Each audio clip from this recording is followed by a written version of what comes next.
ये भाई पूछ रहे हैं कि कौन-सा इकामे का कौन-सा महीना होना चाहिए, तो फिर हमारा जो शेंजन का वीज़ा है वो अप्रूव होने के जो चांस है वो ज़्यादा होते हैं। बहुत ही अच्छा सवाल आपने किया, बहुत सारे जो मैसेज भी रिसीव होते हैं उनका भी एक ही सवाल यही होता है कि इसके अंदर सैलरी कितनी होनी चाहिए, महीना कौन-सा होना चाहिए ताकि हमारा वीज़ा जो है वो लग सके। देखिए आपने एक चीज़ को अंडरस्टैंड करना है, अगर आप सऊदी अरब से या दुबई से या बहरीन, कतर, गल्फ़ जीसीसी में से कहीं से भी आप यूरोप का वीज़ा अप्लाई कर रहे हैं, विज़िट वीज़े की बात कर रहा हूँ। आपको कुछ जो बातें हैं उनको अपने मद्देनज़र रखना है, उसकी कंडीशन के अंदर आपके जो वीज़ा लगने के चांस हैं वो ज़्यादा हो जाएँगे, गारंटी नहीं है, लेकिन ये है कि आपके वीज़ा लगने के जो चांस हैं वो थोड़े ज़्यादा हो जाते हैं। सबसे पहले आपने काम क्या करना है, अगर तो आपका डोमेस्टिक वर्कर का वीज़ा है, सबसे पहले आपने अपने जो इकामे का प्रोफ़ेशन है उसको आपने चेंज करवाना है। अब इकामे का माहना वो कौन-सा होना चाहिए?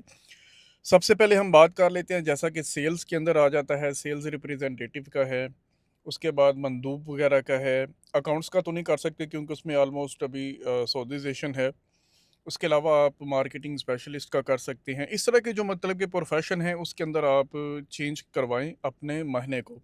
जब आपका प्रोफ़ेशन चेंज हो जाए, सेकंड स्टेप आपका ये है कि आपने अपनी जो सैलरी है कीवा कॉन्ट्रैक्ट के अंदर कम से कम भी, अगर आप वीज़ा हासिल करना चाहते हैं, कम से कम भी 5-6 हज़ार रियाल तक लाज़मी होनी चाहिए, क्योंकि यहाँ पे कफ़ील इतनी करते नहीं हैं, क्योंकि उनको फिर बाद में टैक्स भी देना पड़ता है।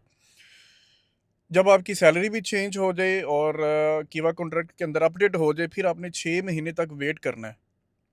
6 महीने वो सैलरी आपके अकाउंट के अंदर ट्रांसफ़र होनी चाहिए। जब आपकी स्टेटमेंट बन जाएगी, स्टेटमेंट बनाने के बाद फिर आपने हमसे राब्ता करना है। इस कंडीशन के अंदर आप वीज़ा अपना अप्लाई करके हासिल करने के जो चांस है वो ज़्यादा होते हैं। अप्लाई करने को आप डोमेस्टिक वर्कर के वीज़े के ऊपर भी कर सकते हैं, लेकिन उसके अंदर आपको वीज़ा नहीं मिलता, वो आपके पासपोर्ट के ऊपर जो है वो रिजेक्शन जो है ना वो लग जाती है। तो उस कंडीशन के अंदर आप, ज़ाहिर-सी बात है, अगर बार-बार रिफ्यूज़ल लेंगे तो उस सिस्टम के अंदर फिर आपका नाम भी डाल दिया जाता है। तो बेहतर है कि अगर आप वीज़ा अप्लाई करने का सोच रहे हैं, तो पहले इन बातों के ऊपर अमल करें, फिर राब्ता करें, ताकि आपका भी टाइम वेस्ट ना हो और हमारा भी टाइम वेस्ट ना हो। Thank you so much. अल्लाह हाफ़िज़, फ़ी अमानिल्लाह।